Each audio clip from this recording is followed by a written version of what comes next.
Hi friends, દાદીની રસોઈમાં આપનું સ્વાગત છે। આજે હું અમને બતાવીશ કે કાજુ કારેલાનું સબ્જી કઈ રીતે થાય છે। 500 ગ્રામ કારેલા લીધા છે એને આ રીતે આપણે સમારી લેવાના છે। ઉપરની જે છાલ છે એ આપણે કાઢી લઈશું।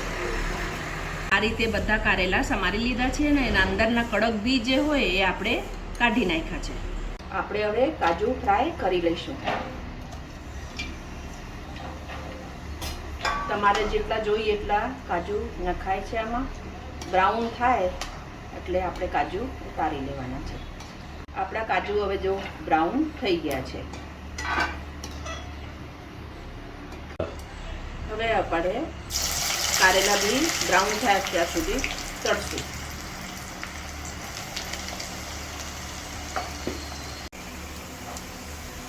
કારેલા આપણા હવે બ્રાઉન થઈ ગયા છે તો આપણે એને કાઢી લઈશું। અને કાજુ આપણા ફ્રાય થઈ ગયા છે।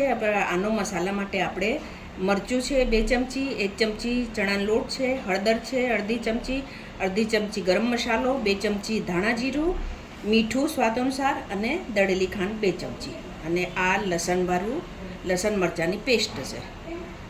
ફ્રેન્ડ્સ, આપણે બધા જે તળાઈ ગયા છે કાજુ ને કારેલા, એટલે આપણે હવે આ જે મસાલો મેં આપને બતાવ્યો એ બધા આમાં મિક્સ કરી દઈશું।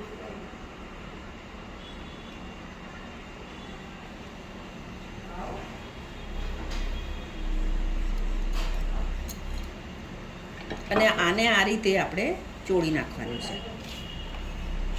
તમને ભાવે એવા કારેલા તમે એમાં નાખી શકો, વધારે કાજુ બી તમે જેટલા જોઈએ એટલા નાખી શકો છો।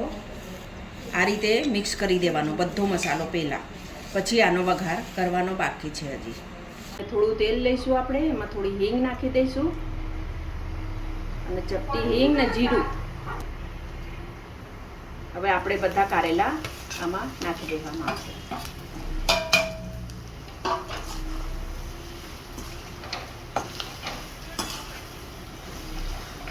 કારેલાનો વઘાર થઈ ગયો છે।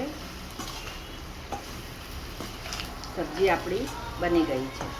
કાજુ કારેલાની સબ્જી તૈયાર થઈ ગઈ છે। 15-20 મિનિટમાં સબ્જી થઈ જાય છે। છોકરાઓ બહુ સરસ રીતે, એને એટલી મીઠાશ લાગે છે ખાવામાં, કારેલા હોય તો બી એ ખાય છે। તમને કેવા લાગ્યા એ કહેજો। Thank you.